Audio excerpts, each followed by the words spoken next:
Welcome to Revolution Books in New York City. We're very pleased this evening to be hosting the book launch of Alice Rothschild's new book, On the Brink, Israel and Palestine on the Eve of the 2014 Gaza Invasion. And we have asked Alan Goodman from revcom.us and Revolution Newspaper to host this evening's reading from and discussion of On the Brink, Israel and Palestine on the Eve of the 2014 Gaza Invasion. Alan writes on Israel and Palestine for revcom.us and has been an active opponent of Israel's crimes against the Palestinians. During Israel's 2008-2009 massacre in Gaza, Alan blocked the entrance to the Holocaust Museum in Manhattan here with a huge banner saying, "After the Holocaust, the worst thing that has happened to the Jewish people is the state of Israel." A quote from Bob Avakian. Last week, Alan wrote a widely circulated response to an ad from a group calling itself the Creative Community for Peace. Alan Goodman posed the question, is there any crime that Israel commits that you won't justify? So here's Alan, and he will introduce our guest. Thank you. We are about to experience what I am confident will be a timely, important, and lively engagement with an exciting new book and its author. The book is On the Brink, Israel and Palestine on the Eve of the 2014 Invasion, and we will be hearing from the book's author, Alice Rothschild. Expect to be pulled out of your comfort zone.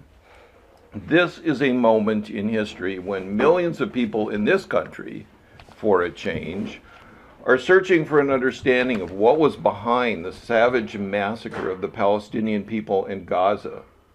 It's a moment when societal debate about the nature and role of Israel is becoming increasingly polarized and refreshingly, for a change, two-sided. From the perspective of Revolution Books and revcom.us, those of us who are about revolution and getting to a world without oppression and exploitation of any kind, this is a very important question. You'll find our perspective at revcom.us. And at this moment, Alice Rothschild's new book has the potential to be a very transformative event in people's thinking. By the end of this evening's program, I'm confident that you'll feel compelled to read this book and to share it, including, importantly, with people who up to now have accepted the dominant and false paradigm that Israel is a bastion of enlightenment in this world. Those people are going to have a very hard time dismissing the reality and the people they encounter in this book. Finally, let me just note that people in public life in this country who step out and expose the true nature of Israel do so at risk to their careers and beyond that. And I just want to note that Alice Rothschild is an eminent physician who has taken that risk to bring us the stories in On the Brink, and that we should appreciate the courage involved in that and be vigilant to make sure that voices like hers are not censored and silenced. And in that light, I'm very pleased to welcome Alice Rothschild to Revolution Books in New York City. So thank you very, very much. I'm going to talk briefly about myself to give you some background and then try to convince you why it's important to read my book. Do a little background, and then I'm going to do some readings. So I did start out as a nice Jewish girl growing up in a small New England town, went to Hebrew school 3 days a week, had a bat mitzvah. I made the pilgrimage to Israel when I was 14 with my family, and it was a truly magical place. But I'm also a child of the 60s, so I got more politicized in college with the Vietnam War, went to medical school, discovered feminism, discovered healthcare reform. And as an adult, I finally came to the understanding that I had to merge my political adult self with my childhood love of Israel. And that began a long exploration of all the different voices in the conflict. So I also come from a place that many American Jews come from. Now, we also know that the sort of face of Israel in this country is that of a modern democracy with, challenges. That people talk about the culture and the music and the technology and all the things that you see in our modern media. And that is basically the dominant paradigm in this country. And my book is going to challenge that dominant paradigm. So in 2003, I became involved in organizing health and human rights delegations to Israel and the West Bank, and once to Gaza, and we've done that yearly since then. So I happened to be in the region for 3 weeks in June in 2014 with a delegation and then on my own. And I basically sort of stumbled upon witnessing the build-up to the war in Gaza. And I got to see the framing in the mainstream media and then see what was actually happening on the ground, which is what my book is about. So my book is a collection of my intensive blogging during those 3 weeks. So when we got there, we thought that the Palestinian prisoners' hunger strike was going to be the big hot item. There are all these Palestinians stuck in administrative detention, and they were on the longest hunger strike they'd ever done. And there was a big debate about whether they were going to be force-fed, which is defined as torture by many human rights organizations. So we thought that was the thing we were going to focus on. So shortly after we got there, 3 settler youth from Hebron were kidnapped. And the way this was portrayed in the media was these 3 lovely teenage boys were kidnapped, and I can say you should never kidnap teenage boys. But I do think that it's important to remember that Hebron is a city in the West Bank. It's a major Palestinian city. And the Jewish settlers in Hebron, there are about 600-800 of them, are the most right-wing, belligerent, fascistic settlers in the entire West Bank. So I don't know what these kids were doing. No one should ever have hurt them. But they weren't just 3 nice teenage boys that happened to be in the wrong place at the wrong time. What happened then was a basic unleashing of a horrific barrage of military might, home incursions, arrests, and killings. And the thing that I found very interesting was that Netanyahu immediately came out and said, this is Hamas, but he could produce no evidence. And it's very odd because the West Bank is crawling with Israeli Defense Force soldiers, as well as a whole network of Palestinian collaborators. So it really didn't make sense that they didn't have a clue in terms of giving evidence, but they immediately blamed Hamas. And this unleashed what I finally came to call a pogrom on the West Bank. In Israel, we also saw this tremendous amount of incitement from the major leadership on down that was really sort of frightening. A lot of spewing Arab hatred, calling Arabs snakes. There were attacks on Palestinians, on their stores. There were attacks on left-wing protesters. And it was a really sort of an eruption of racism. And when we saw this all happening, it was very clear that the underlying cause of all this was that Netanyahu wanted to stop the unity government between Hamas and Fatah. And he had been looking for his excuse. And sometimes we thought maybe he had created the excuse. But whatever, he then found it, and then he went into action. Ironically, 2 weeks after the initial kidnapping, we found out that the Israeli Defense Force knew that the settlers' youth were dead 1 or 2 days after they disappeared. But they kept this as a secret for 2 weeks. And the reason they did that is they needed their excuse to make the pogrom that they made. And after the bodies were found, and I use found in quotations because who knows when they were actually found, there was the abduction and burning of a Palestinian youth in the West Bank. And this was clearly a revenge killing, given the mood and how it happened. And the Israeli police put out a rumor that the boy was gay, and this was an honor killing by his parents, which was really horrific. Shortly thereafter, a Palestinian American visiting his relatives was beaten up by an Israeli Defense Force soldier. When he got out of the hospital, he was put under house arrest. And when he left to come back to America, his Palestinian family was arrested, harassed, for the crime of being related to him. And then East Jerusalem exploded. Police actually used live fire, and things got very ugly. And then there was the attack on Gaza. Now, in a normal country, if 3 boys get kidnapped, you investigate, you do a criminal investigation, you gather your evidence, you charge people with a crime, but that's not at all what we saw in this particular setting. So the war on Gaza initially started out as an attempt to avenge the killing of the youths by Hamas. And then the war morphed into actually there was this barrage of rockets that started, not surprisingly, and so the war was about stopping the rockets from Gaza. And then the reason for the war morphed to, well, we have to destroy the tunnels that exist between Hamas and Israel. And so you always worry when a reason for war keeps changing.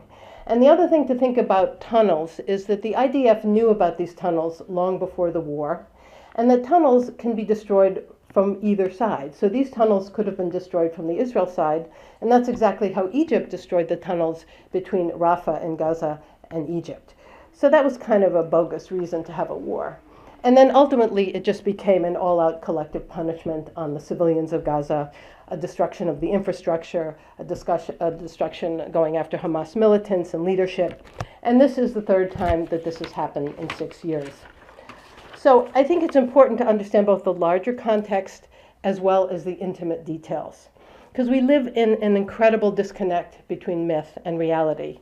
So my blogs really try to give an in-depth snapshot of what's going on in the most intimate way, but it's a metaphor for the larger picture. So I'm going to do some readings just so you get a flavor for how I approach this. And I'm going to start out with some of the consequences of being a Jewish state, which involves racism in Israel. So we're in Jaffa, and we're doing a sort of alternative tour of Jaffa with one of my favorite activists. So we are back in what is often called 48 Israel, i.e. the Israel contained with the increasingly phantasmagorical Green Line. And we are meeting with one of my favorite academic activists, former city councilor, Sami Abu Shahada. The focus is Jaffa, and the subtitle is Mixed Cities and Racism. So he goes on telling us some history, and then he says, the big deal happened in modern history with the famous Jaffa orange export business. Apparently, some stroke of genius or luck led to the production of a thick-skinned orange that could be shipped anywhere, the Shamuti orange, carefully wrapped in special paper. So an enormous industry was created. The growers, the pickers, the wrappers, the guys who built the special boxes, the transport to the port, the boats, you get the picture. In the 1930s, 5 million boxes of oranges containing 400 million oranges passed through the port of Jaffa. So much for the Arabs' inability to make the desert bloom and their backward agricultural processes. This all ended with the 1948 war, when Jaffa was largely depopulated of its Arab population. After the war, Israelis passed an aggressive program of Judaization, changing Arabic signage, destroying the old city, and disappearing the history and culture of the Palestinian majority that had existed for centuries. And so you see this active ghettoization of the remaining Palestinians, and then years later, a process of gentrification. This brings us back to the Palestinians of 1948 and the neighborhood of Ajami. In 1948, the remaining Palestinian inhabitants were rounded up and put into the neighborhood of Ajami. And there's a movie by that name, I don't know if you guys have seen it. Their houses were declared neglected, and they were declared present absentees. Or they kept their houses and had to share with incoming Jewish immigrants. Sami's great-grandfather was a soldier in the Ottoman army. He was not willing to be a refugee, so he stayed, was sent to Ajami, and lived surrounded by fences, soldiers, and dogs. Even the European Jews called it the ghetto.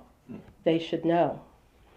These refugees, 3,900 left out of a population of 120,000, experienced the dispossession of the Nakba and loss of all friends, family possessions, libraries, teachers, doctors, hospitals, and language. What Sami calls the biggest armed robbery in the 20th century. They experienced the fact that if the Israelis wanted cheap labor, Palestinians were present. But if Palestinians wanted their homes back, they were absent. This was a humiliating personal and economic loss that led to decades of depression, drug abuse, alcoholism, and criminality. In 1950, Jaffa was annexed to Tel Aviv, and since then it has been run by Jews and planned for Jews in what Sami ironically refers to as this liberal democracy of Israel. So how does this segregation and racism look up close and personal? In the mixed cities, there are 3 kinds of schools: secular Jewish, religious Jewish, and Arab. Some 20 to 25% of Arabs go to secular Jewish schools where the education is better, though completely Zionist. And I should point out it's also completely Zionist in the Arab schools. Jewish parents complained when the Arabs reached 50% of the student body in this one school. So the school divided itself into 2 schools, Arab and Jew. Then the parents demanded a wall down the middle of the playground. The municipality refused and used words like multiculturalism. So the Jewish parents took their kids out and sent them to schools in Tel Aviv or to the right-wing national religious schools. The Israelis do not even seem to have the inclination or institutional or legal building blocks to build a multicultural society, let alone face the glaring endemic racism. It is late, and I am too tired to continue. Let me just say that I knew I was in 48 Israel when I ordered a Turkish coffee and a lovely cappuccino arrived. I didn't want to complain, so I grabbed the cinnamon, sprinkled the steamed foam liberally, only to discover that it was actually pepper. So now I'm going to take you to Nazareth and Nazareth Elite, and we're on another alternative tour with an amazing journalist and researcher whose name is Jonathan Cook. We are now heading to Nazareth Elite. The word means above, but also implies some moral superiority. The mayor erected some ginormous Israeli flags as a clear message that he intends to keep out the Arabs. Now, this history is messy and confusing. The main points are that in the 1950s, our friend David Ben-Gurion announced the Judaization of the Galilee, with some comment to the effect, "Why so many Arabs? They were supposed to have been run out during the war." The focus was on Nazareth, the only successful, thriving Palestinian city that could potentially become a cultural and political force. So he confiscated thousands of acres of Nazareth, lovely man that David Ben-Gurion, and built a Jewish neighborhood and a resorption center for incoming Jewish refugees, while the Palestinians in the city below lived under military rule. And the Israeli Defense Forces built an army of Palestinian collaborators through various devious ways with a desperate population. The goals of Judaization are to contain, isolate, and fragment the Palestinian community. So Nazareth Elite is shaped like an octopus, and the surrounding villages have never coalesced into a political or cultural force. The next goal is to redirect resources from Palestinian citizens to Jewish citizens. So the imposing administrative offices were built on land confiscated from guess who. This ring is ringed by a road also annexed to Nazareth Elite. The Israeli army annexed land as well, and the fancy Plaza Hotel was built in Nazareth Elite to capture tourist dollars from Nazareth, which, I will remind you, is a very important religious site. Then there are the industrial areas also annexed to Nazareth Elite, including, unfortunately, a delicious chocolate factory. You get the pattern. The final goal was to build a system of surveillance on hilltops, which, let's just say, happened in spades. Then the Israeli legal system kicked in with a variety of laws and rulings that recognized only 124 of the 204 Palestinian villages still left in Israel, determined the blue lines for city expansion. Jewish towns get a lot, Palestinians get nothing beyond the 1965 boundaries, and can only build up to 4 stories.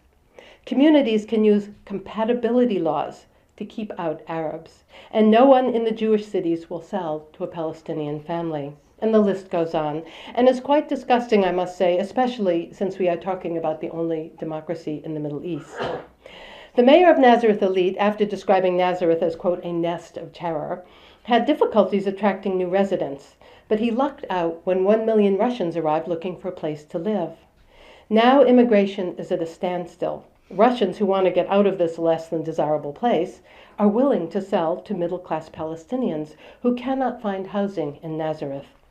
The clever mayor, seeing that 20% of Nazareth Elite is now Arab, has morphed the absorption center into a Hesder Yeshiva, a center for Orthodox Torah study and military preparation. In other words, a real nest of terror, finally. Oh, and he has also invited right-wing settlers, originally from Gaza and other West Bank settlements, to move in. And for extra credit, he's building a neighborhood of 3,000 only for Haredim families, thus creating tension between the religious and the secular.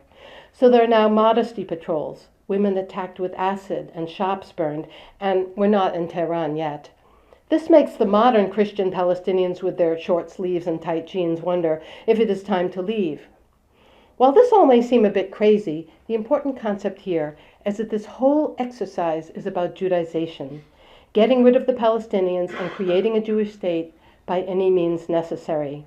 And that is the fundamental flaw of Zionism as it is now practiced. This is not a sustainable model for Jews or for Palestinians.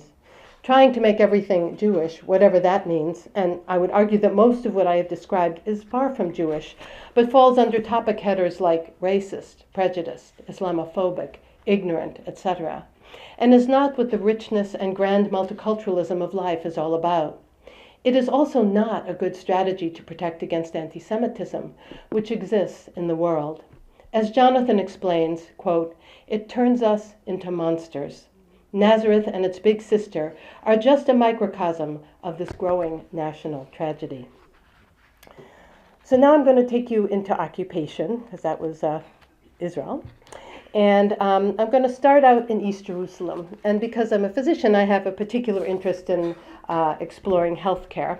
So I'm interviewing some people from the World Health Organization, and we're in East Jerusalem. It's called Don't Get Sick While Palestinian. So this is my current understanding of a fragment of Palestinian healthcare. Take a deep breath and suspend any concepts you may harbor regarding the right to health. A Palestinian family calls an ambulance in East Jerusalem. The call goes to the Magen David Adom, Israeli ambulance service, which is, by the way, bound by international agreements. If the MDA determines that this is a, quote, high-risk neighborhood, they demand a police escort and will not enter the area until the police arrive. The Palestinian Red Crescent ambulance can also be called directly, but that is a different, not so well-known number. If the police do not come, then the Red Crescent is called. But if the situation is determined to be too dangerous, the Palestinian Medical Relief Society ambulance is called. But PMRS ambulances are based in Al-Bira in the West Bank and must pass through checkpoints and inspections and cannot reliably enter East Jerusalem. West Bank Palestinian ambulance drivers must have permits to drive the ambulance and personal permits to enter East Jerusalem. The permits last 6 months, and they are often given with dates that do not entirely overlap. So there are months when the drivers are unable to work.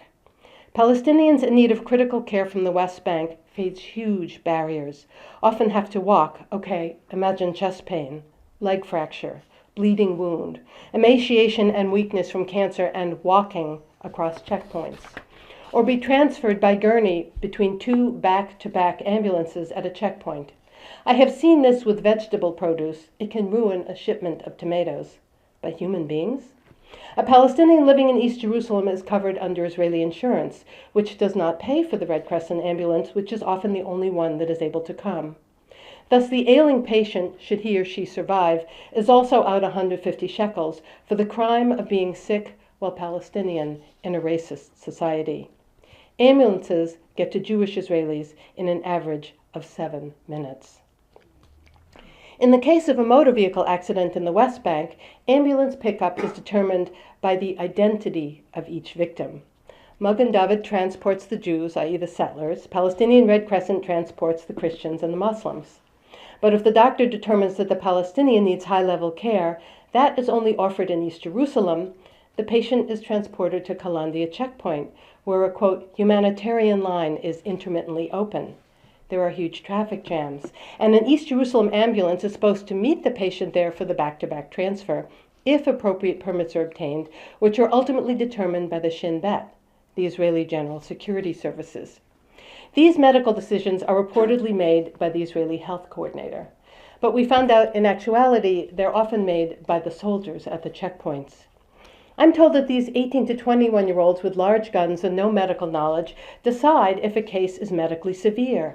Is there blood? Burns? Is the woman in labor or just fat? The sister of a friend in labor with a real pregnancy, when faced with the obstacles at the checkpoint to Jerusalem, just gave up, turned around, and delivered in Ramallah rather than face the risk of a dangerous checkpoint delivery. Forgive me if I sound angry. It is stunning what one can learn just listening to healthcare providers and administrators chatting over a cup of thick Arabic coffee in an office in East Jerusalem. There are so many injustices, some imposed by occupation, racism, and fear, and some by internal dysfunction. There's a growing drug problem in East Jerusalem. Think poverty, hopelessness, no police protection or functional court system, and dealers running out of an Israeli crime network, currently mostly young men on heroin. And there are 3 small NGOs working on drug rehabilitation. East Jerusalemites pay the same taxes as West Jerusalemites and get minimal to no municipal services. There's not enough garbage collection, few playgrounds. In Beit Hanina, a neighborhood in East Jerusalem, the water supply is connected to Ramallah, but the sewer is connected to the Israeli system. Recently, residents were hit with a bill for 7 years of sewer charges. As one public health worker noted, quote, "This causes hypertension. I wonder if this qualifies as torture by sheer constant aggravation." So I want to just give you a flavor for the mechanics of occupation, because occupation is sort of a theoretical concept. And this is about an experience at a checkpoint. To give this a little context, according to official statistics, since September 2000, more than 1,400, and this was actually before the war started, more than 1,400 Palestinian children have been killed by the Israeli military, which is equivalent to 1 child killed every 3 days, and some 6,000 injured in the past 13 or so years. I think a year of national mourning is in order, but this is a military occupation, and well, what can I say about who counts and who doesn't? Which brings us to some other realities of daily life. I was hoping to tell you more about the realities of occupation, in particular, traveling while occupied.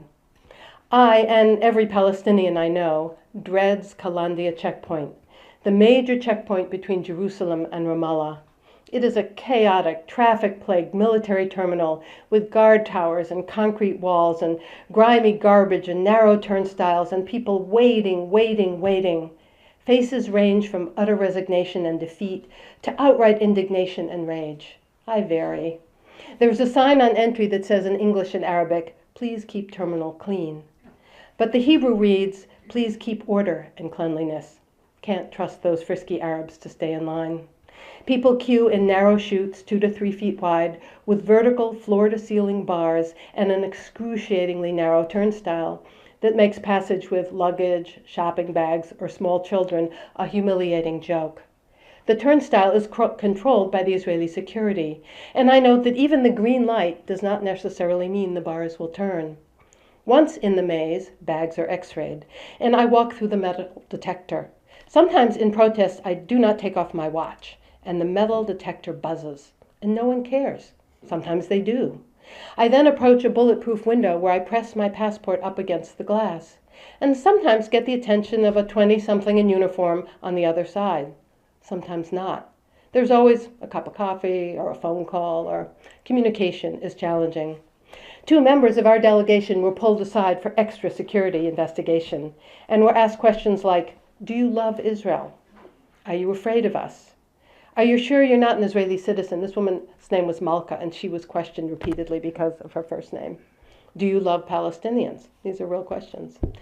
Then there are more turnstiles of the humiliation, you are a rat in a cage and we really control you in case you did not really get the message variety. And then you are free to fight for a taxi or a bus or a service with the license plate appropriate for whichever side you are now on. On the other side, I note a sign in Arabic that says Judea and Samaria, in case you are not clear on the concept. My recollection is that there is a sign in English that says, "Have a good day," or some such thing. So I was thinking, if I were bent on revenge or strapped in a suicide vest, this is all about security, right? Would I really hazard a visit through Kalandia? I think not. So what is this massive, time-consuming, demoralizing daily exercise about? Control and humiliation comes to mind. Also, it might just be easier to stay home and skip that visit to Al-Aqsa this year, if one were lucky enough to get a permit in the first place. So another thing that people tend not to talk about are refugees. And I want to just take you to Balata refugee camp in Nablus. And this is called the main course. The Balata refugee camp in Nablus is a concrete maze of twisting, narrow, sometimes shoulder-width paths, 2 main streets for the schools and the markets, and a jumble of houses leaning towards each other at odd angles, obliterating the sunshine as the residents search for non-existent space for growing families and multiple generations. The camp started in 1950 with a lease from the town of Balata for 1 square kilometer of land for 5,000 refugees, mostly from Jaffa, from the 1948 war, which explains the name of the guest house, the Jaffa Guest House, where we are staying. The United Nations set up tents that turned into tiny, cramped one-room houses. And finally, this jumble of construction. Sewer and water arrived in the 1960s. The houses are dark, small, mostly 9 to 12 square meters per family, which is typically large and multi-generational. Fairly stark, wires dangle between buildings and the rare geranium. Bright graffiti adorns some walls, and Japanese artists have painted a kaleidoscope of flowers near the girls' school. So let's stop a minute. 10 years without sewer or water. There's no privacy between or within houses. There is no more room to build, forget green space and playgrounds. There is massive unemployment, estimated at 56% in a population now 30,000, and little hope or opportunity. It is hard to escape this environment. So people live their lives, marry their sweethearts, have families, take care of each other, and struggle from day to day. If you have the misfortune to suffer from a heart attack or a ruptured appendix or a bleeding pregnancy, you have to be carried, I'm not talking on a gurney here, down these twisted concrete paths, often turning sharply angled corners. The stone surface is irregular and rocky to get to an ambulance. If you are dead, the corpse sometimes is hoisted roof to roof across houses to get to a wider street. If you are in a wheelchair, if you are trying to bring in newly bought furniture, if you're having a seizure or a stroke, the hurdles are unimaginable. Remember this the next time someone discussing the, quote, peace process says nonchalantly, oh, the refugees are off the table. The refugees are actually the main course. You can imagine why Balada was one of the leaders in the 2 intifadas. Even the dead are angry. We sit around a long oblong table, and Mahmoud breaks into an engaging, warm smile. He is a successful son of Balada. Born in the camps, he received an excellent education from the UN UNRWA schools, and as the oldest child, went on to higher education at Birzeit University, and studied and worked all over the world, including the United States. His siblings are high-level professionals. He presents us with a very worrisome report that mirrors our discussion the last time we spoke last year. Years of Palestinian dehumanization and resistance and Israeli retaliation, thousands injured, dead, imprisoned, generations of children traumatized by violence, and the frequent experience of Israeli soldiers, tanks, artillery, and Apache helicopters. Mahmoud is not optimistic. In Balada, quote, life is a war. The children who were out of school for months during curfews during the second intifada are the teenagers who are now illiterate, violent, and difficult to engage. Mahmoud runs programs for youth, music, arts, crafts, computers, film, photography, psychosocial support.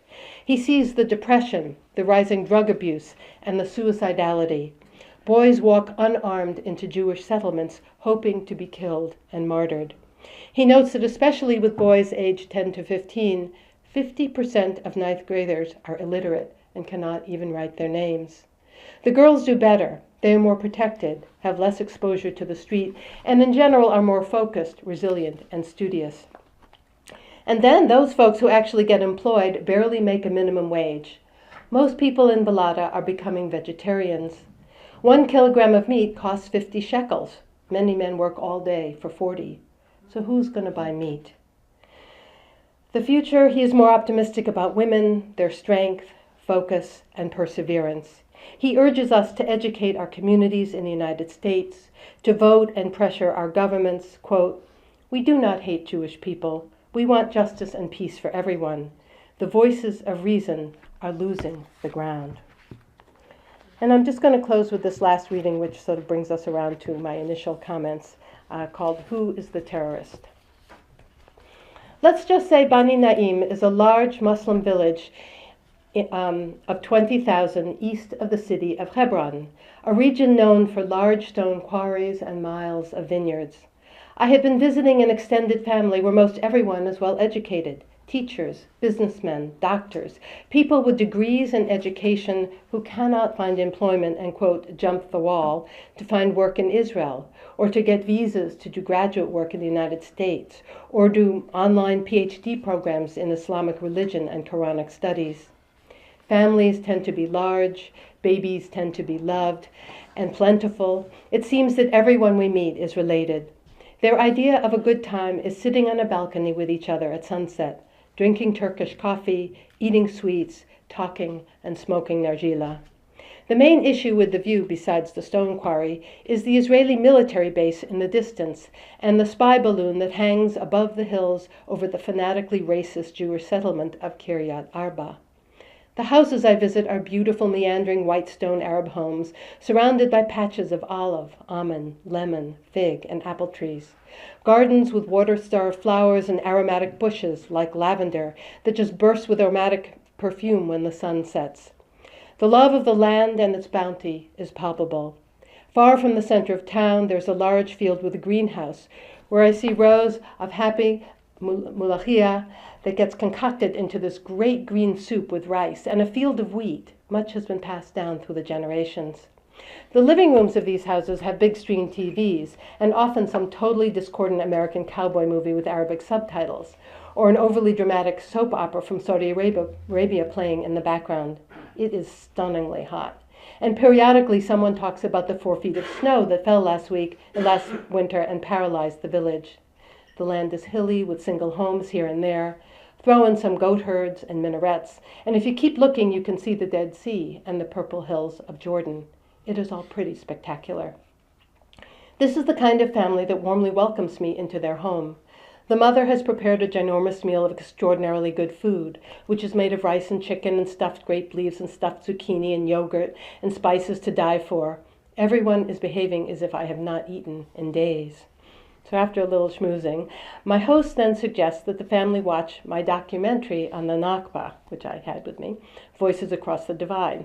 And I wonder, how will that play? A documentary produced by a secular Jewish woman for a U.S. audience, sharing the Palestinian story in a room full of devout Muslims. Is this chutzpah or foolishness? And so we talk, and I say they have to be honest with me. Everyone wants to see it. And so they invite over more relatives, and soon everyone is glued to the TV, and we're not watching Bonanza. I'm a bit freaked out since they keep talking, and I can't tell if this is good or bad. But it turns out this is a totally talkative, enmeshed family, and they're just having a big group experience. When the documentary ends, I hold my breath. And then the father speaks and says the film is an excellent portrayal of the Palestinian experience. And then everyone chimes in, and we have this amazing discussion about all of their stories and the making of the film and the American Jewish community and Zionism and Islam. As you may imagine, this is a pretty stunning cross-cultural experience, and I'm so relieved. I feel embraced and welcomed despite my clear differentness.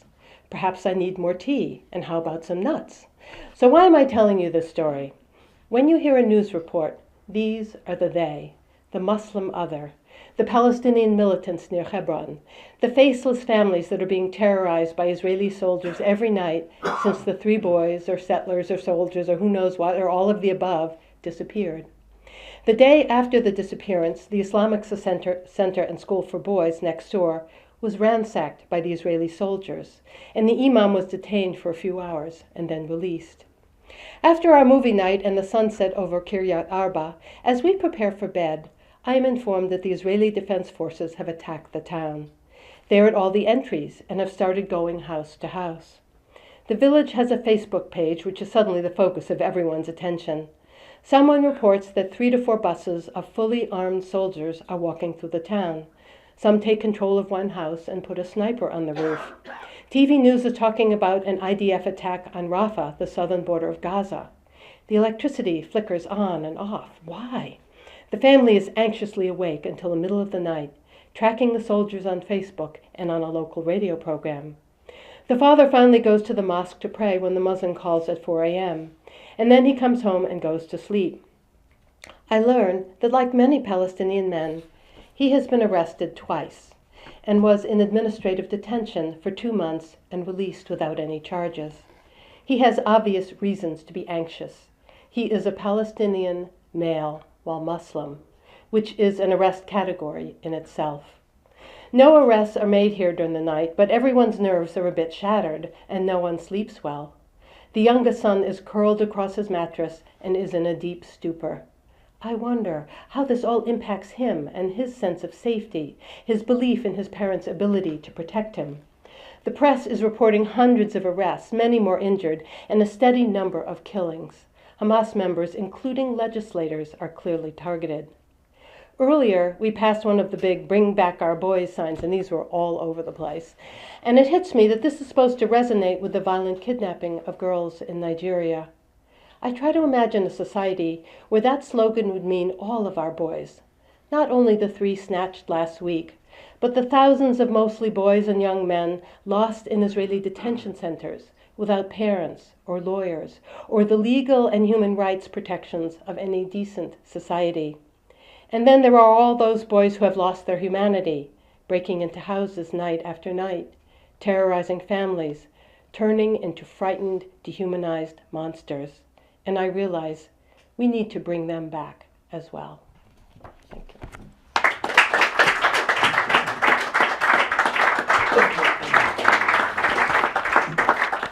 So I would like to open this up for questions, comments, concerns, civil discourse. How did that visit happen? Okay, so the way that visit happened is this. I have a group that I work with in Boston, and a number of years ago we helped establish an exchange program between Harvard Medical School and Al-Quds Medical School.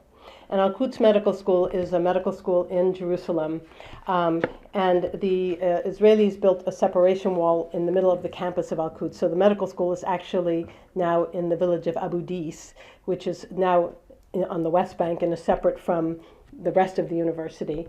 And so because our group organized this exchange program, every year or every other year, some Palestinian students come to Boston and do rotations at Harvard in different Harvard hospitals, and they do fine.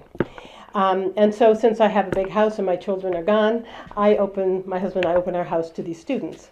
So I have this list of Palestinian students who've lived with me who all say, when you come, you have to come visit.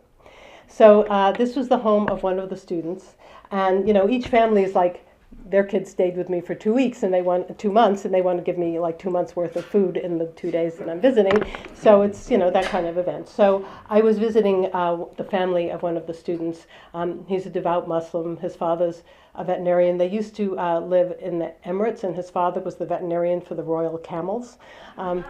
He now teaches lab science at Al-Quds. His mother is a Quranic scholar. There's like 1 million brothers and sisters, and I couldn't figure out such a huge family. And I stayed with them. So that's how I got to that family. And it was fun because there were 3 students in this last batch, and each one had me come to their house, and I had a totally different kind of experience in each home. Yeah.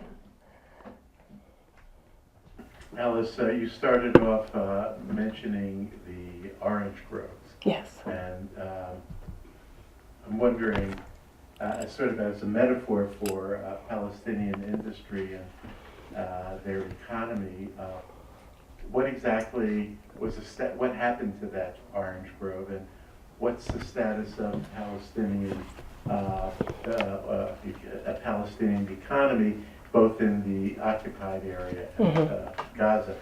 And then the other part was, have you been in touch with this family that you stayed with after the 56-day war? Right. So the status of, for instance, the Jaffa orange industry is that it's over.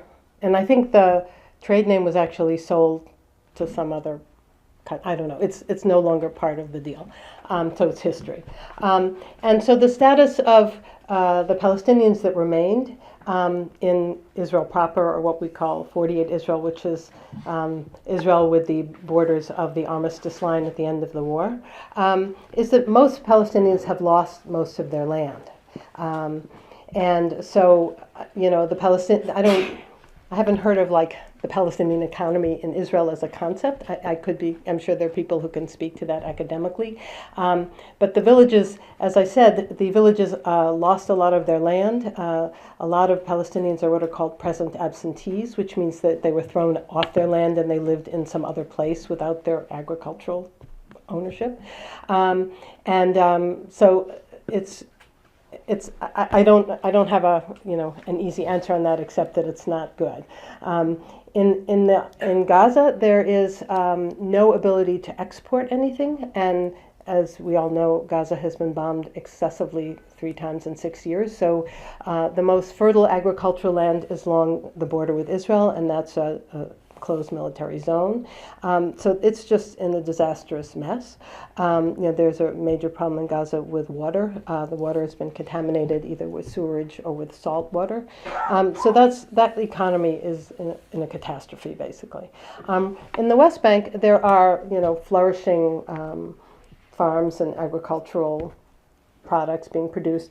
The big issue in the West Bank is that if you're going to have an agricultural economy, you have to be able to get your produce from point A to point B. And because there's so many restrictions and permits and checkpoints, there's a lot of loss of produce just from sitting in the sun waiting at checkpoints or having, I've seen literally just like the ambulances, trucks back to back where one truck can't get the permit to get across a checkpoint, so they're literally transporting fragile fruits and vegetables across. The Israelis also have done a lot of manipulation of the market so that they don't allow Palestinians to grow things that compete with Israeli agriculture.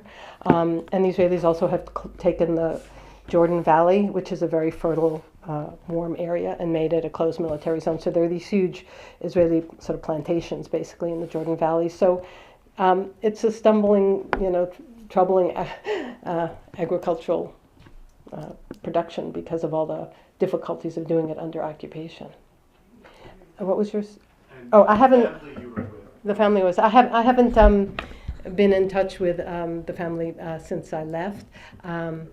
So I don't know where they're at right now. I came home and suddenly was contacted to make my blogs into a book. So that's mostly what I'm working on. But they're on my list to get. We've exchanged pleasantries like "How are you?" "I'm fine." But nothing more than that. The son is now doing research in neuroscience at Al-Quds, and hoping to get a residency in the U.S. Do you have to lie with all these questions in order to get through these checkpoints? Well, there are various theories about how to get through checkpoints. The first goal is not to be noticed by anyone, and just. And it was funny because the woman whose name is Malka, who I think she went through the biggest emotional growth. I mean, she knew what was going on, but it hit her. She has family in Israel. I mean, her name is Malka. I mean, she was more agonized than the rest of the people on the delegation. So this hit her she was the one that spent the most time crying on our delegation. And I wasn't at this little checkpoint exchange, but apparently she lost it and she was screaming at them.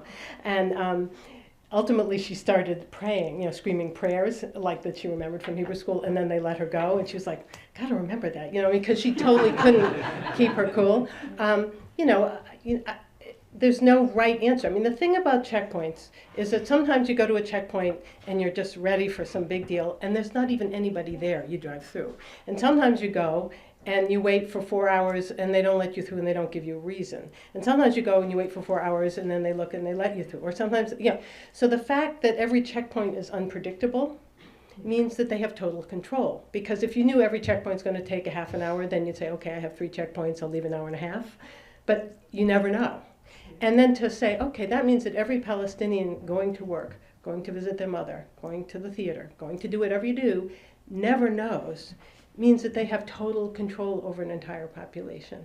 So living that viscerally is an incredible kind of like getting slapped in the face moment when you realize that this is how it is every day, every minute. And just talking with these medical students who are, first of all, the Israeli Medical Association doesn't recognize the MD from the Al-Quds University. So here are kids who are in the top 4% in their big test. They have a national test. So these kids are they're incredible smarty pants kind of kids.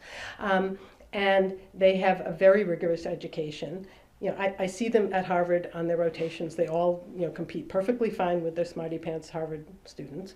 And the Israeli Medical Association will not allow them to do residency in an East Jerusalem hospital that's governed by the Israeli Medical Association. So here are these kids who can't even train in a tertiary care level hospital because they can't get a permit to go from Abu Dis into East Jerusalem to train at Al-Muqassad, which is a Palestinian hospital. And they are so angry about this. And they say, we're doomed to have this second-class clinical education because we have to go to Nablus and we have to go to Tulkarm. And these hospitals aren't as good. It's crazy making. It's just crazy making. You know, your courage for saying it as it is really what gets to me. But one thing I want to say is the Judaization, as you call it, and I'm a refugee from Nazi Germany. It's as if it were the Nazification, the Aryanization. It is so clear. Right. That's what makes it so painful. It is so painful. Thank you for this.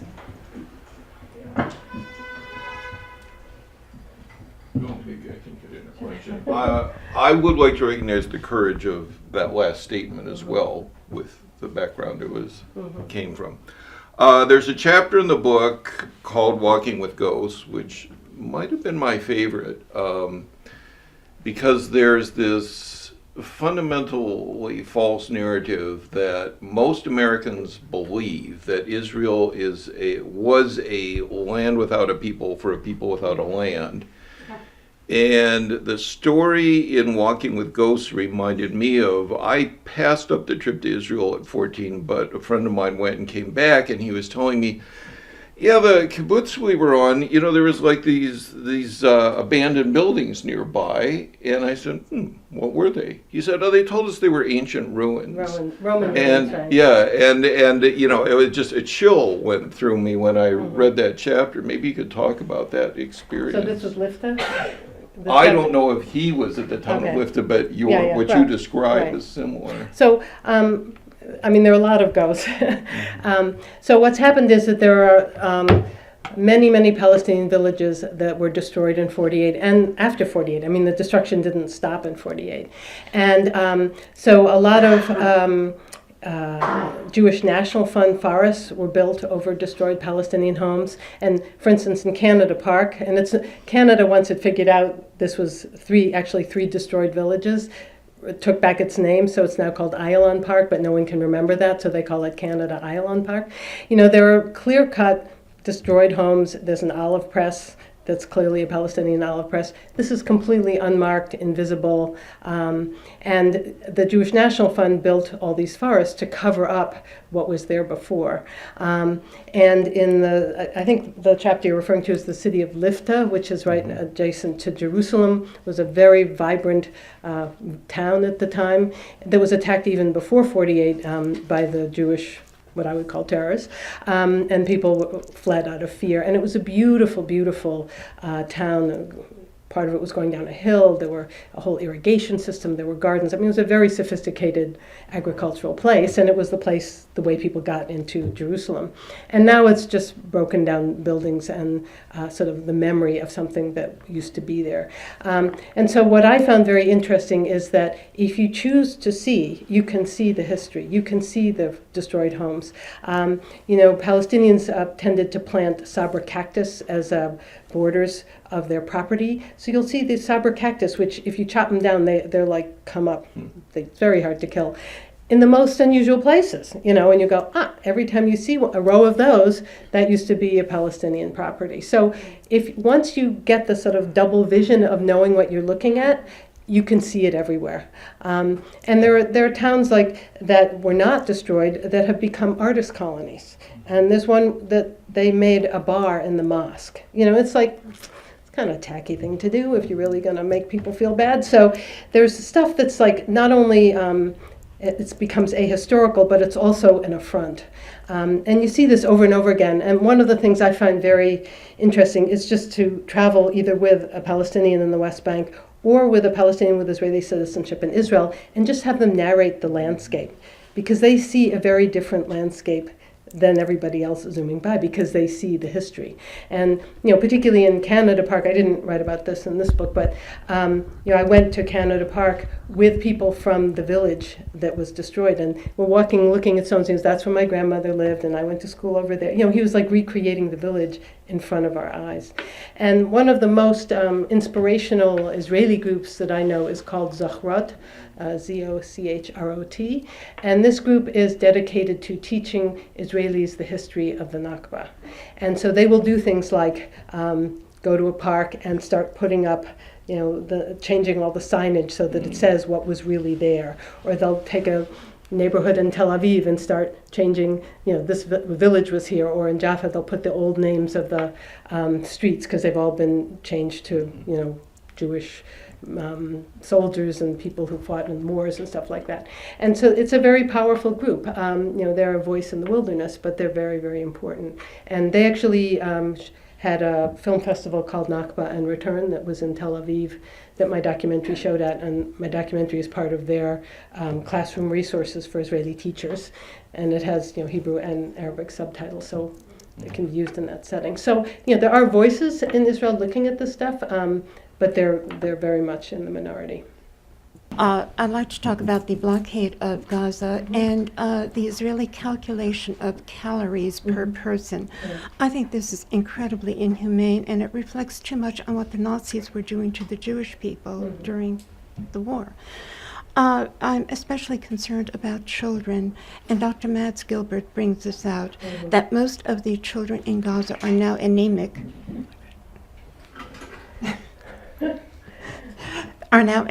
Because of the poor nutrition, and they're physically stunted. It's not only physically stunted, but also mentally stunted. If a child under 5 years old does not receive adequate nourishment, adequate protein, there's neurologically they don't develop well. So Israel is in essence creating the next generation of people who are physically stunted, mentally limited, and perhaps of possibly traumatized. and of yes, but also of lower IQ. So a generation that's proles, if you will. And I'm very concerned about that. What is your thinking on that? Well, if people aren't familiar with the work of Mads Gilbert, he's an incredible physician from Norway. Okay. And he's done a lot of work in Gaza and is one of these people who reports bluntly exactly what's going on. And so I agree, Gaza is in the middle of a physical, emotional, political, humanitarian catastrophe. And I think we all have a right to be extremely concerned about that. And so for me, the big question is, well, how did it get framed so that people aren't concerned about it? Because that's the mystery to me. Why isn't everybody yelling in the streets? This is a genocide. Why are we allowing this? And so, if you look at what happened in June and July, Gaza, the people in Gaza, first of all, were totally demonized. Hamas, which is a very complicated political movement, it has suicide bombers, it has thoughtful people, it has a whole social service wing that builds hospitals and schools.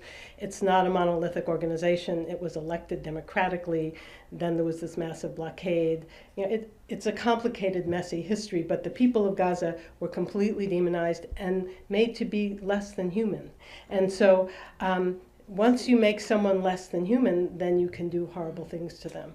And I think that that's very, very worrisome, obviously for the Gazans, but also for the Israelis. And when you see people who have been victims or been traumatized, victimizing and traumatizing other people, that's a very unhealthy thing. And so, I see that there's sort of a big cultural PTSD going on, that people can do that. And one of the very creepy stories that I heard, I have a friend who's from Ramallah who did his PhD thesis on the development of security apparatus in the West Bank. And he was the guy who documented that there is one security officer of some type for every 50 West Bankers, which is why the West Bank tends to be quieter.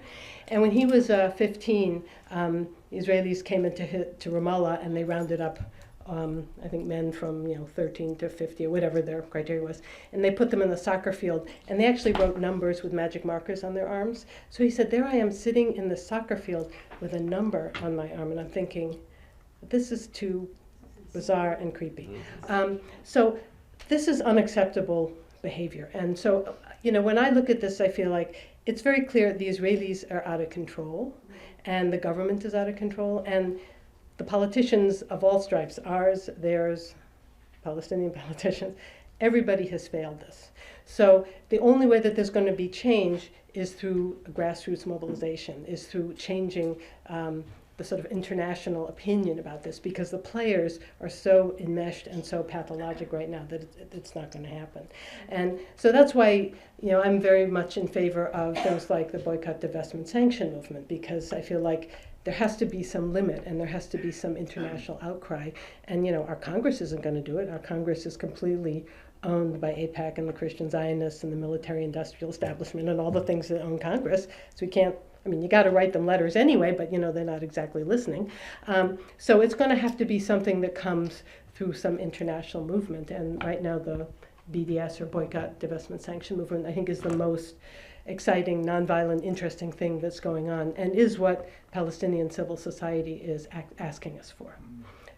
And a lot of progressive Israelis talk about how the occupation has come home. When I go to Israel, and I'm trying to observe the boycott movement, but I do go there, and the thing that strikes me so much is the general militarization in the society, the amount of young people walking around with massive guns.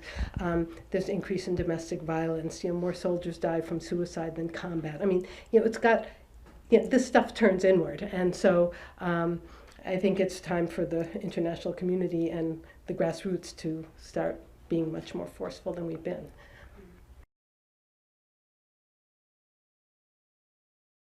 First of all, as I like to tell people, I'm a small chickpea in the vast hummus of time, okay? I am not on their radar yet, okay?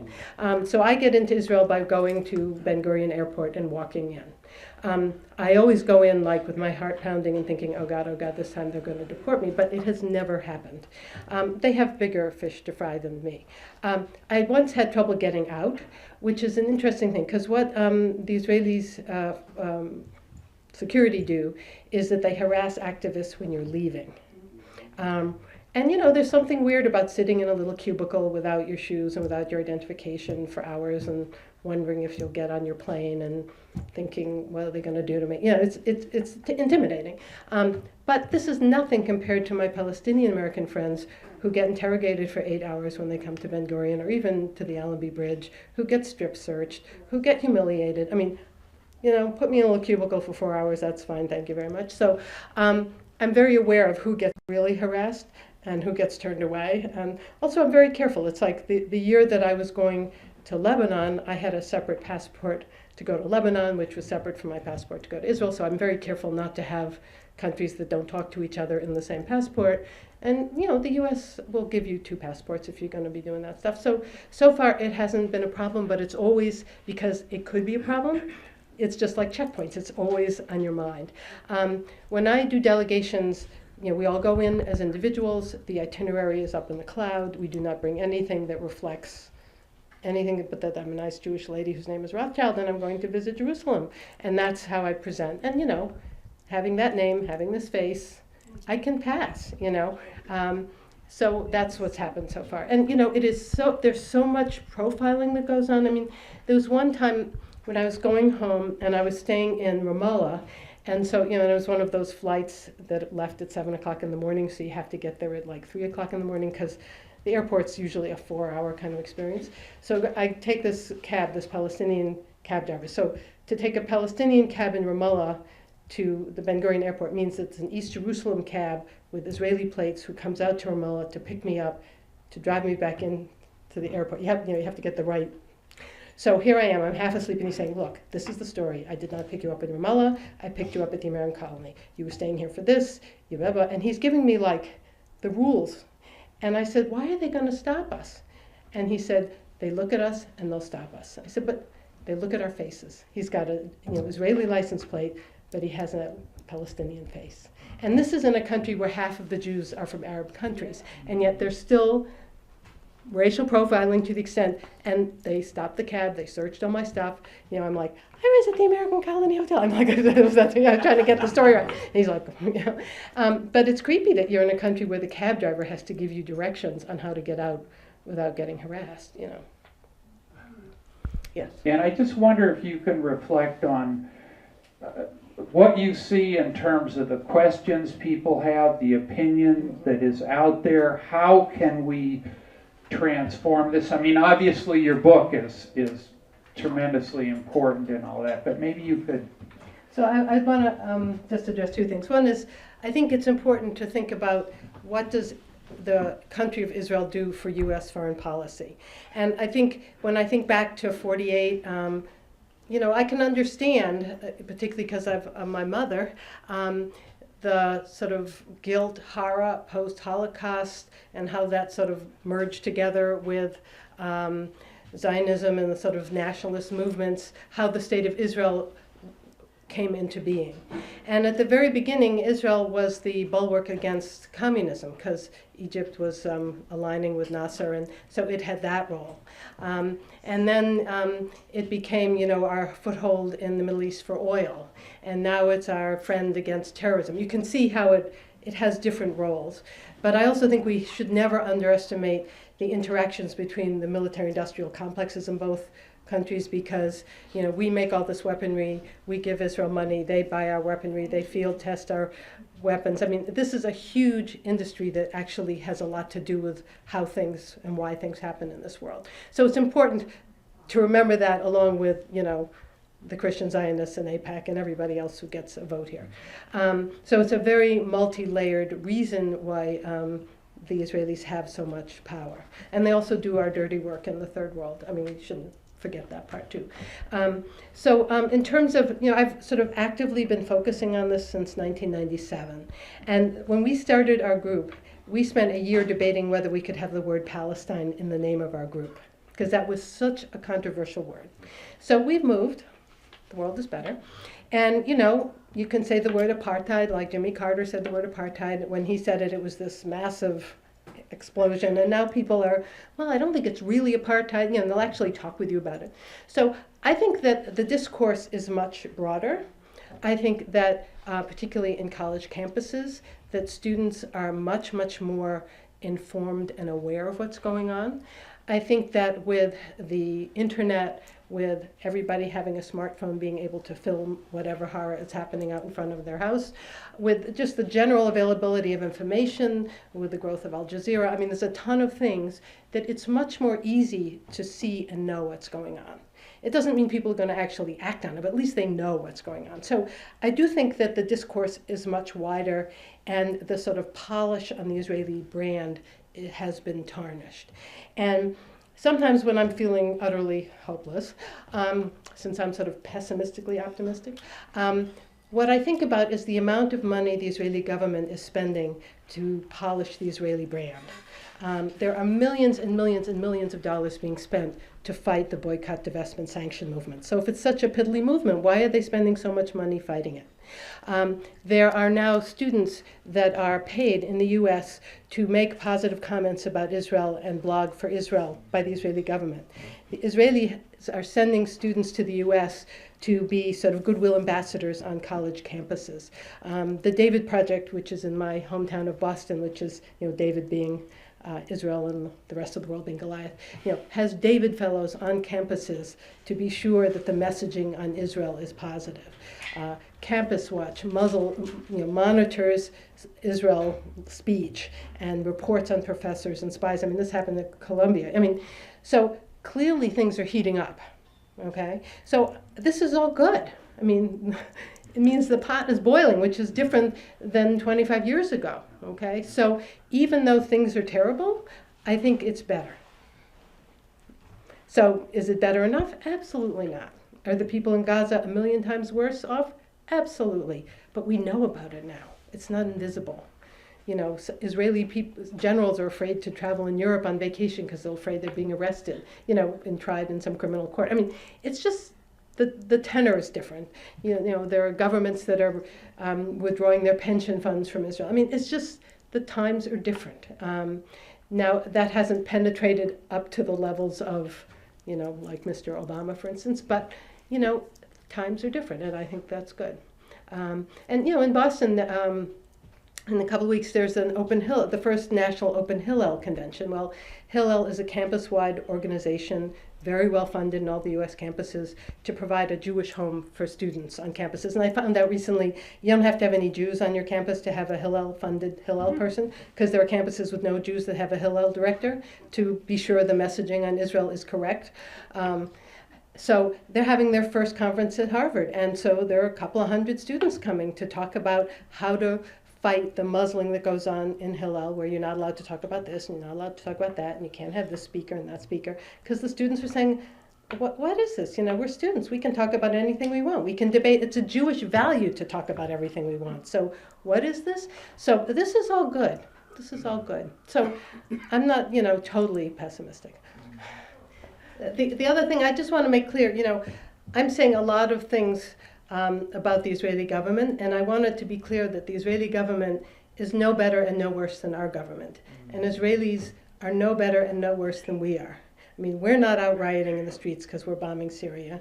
You know, we don't, you know, have major funerals every time some black kid in a ghetto dies. I mean, you know, we're all in this together and we're all equally responsible. And I think that's part of the message. I mean, this is a look at a particular issue, but we're all responsible in our own way, and we need to take that seriously, I think. Why does the talk about a political resolution, if there's ever anyone to make that resolution with, what's that going to look like?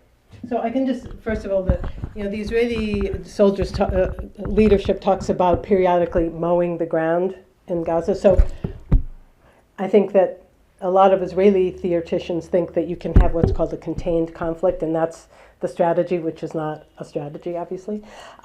So when I talk with Palestinian civil society activists, with Jewish-Israeli solidarity activists, people, first of all, reflect on the fact that the two-state solution has been killed by the behavior of the State of Israel, that the 500,000 Jewish settlers living in the West Bank and ever-expanding Jerusalem, the Jordan River Valley being a closed military zone, that effectively this is a one state with some, you can call it Bantustans, apartheid, whatever word you can live with.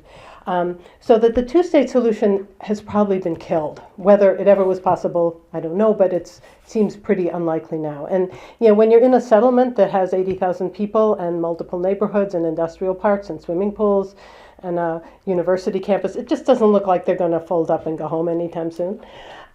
So what people are talking about is, we don't know what the future is going to look like, but whatever it is, it has to be based on human rights, and that you have to use human rights as the foundation for all of the negotiations moving forward. And so that implies that Jews and Palestinians have equal rights, have recognition of trauma, have everything has to be equal, because this negotiation between the victor and the crushed is not a viable negotiation. And in my movie, Diana Boutou says, the Israelis don't want a peace agreement, they want a surrender agreement. And that's just not going to work. And so, I think one of the fundamental things has to be that this has to be based on human rights. The other fundamental thing, which I kind of allude to talking about Balada refugee camp, is that in any negotiation, the refugees have to be included in that negotiation, because unless you have some kind of closure on the refugee camps, there are millions and millions of people that are living these lives that are increasingly untenable, and that by definition is unstable. So if you're going for some kind of solution that's actually going to last, you have to include everybody that's been hurt by the current situation. But I think human rights is what everybody's talking about. And there is a tremendous amount of support in Palestine for the BDS movement. That's a pretty big consensus. And there's also a major alienation from all the political parties. There's pretty cynical feelings about Fatah and Hamas. And, people are kind of like, as a group, pretty cynical about their leadership and feel like their leadership hasn't delivered. And I think that most people in America don't understand that. But we feel that way about our leadership too, so. So that's what I would say. So thank you very much. I'm happy to sign books.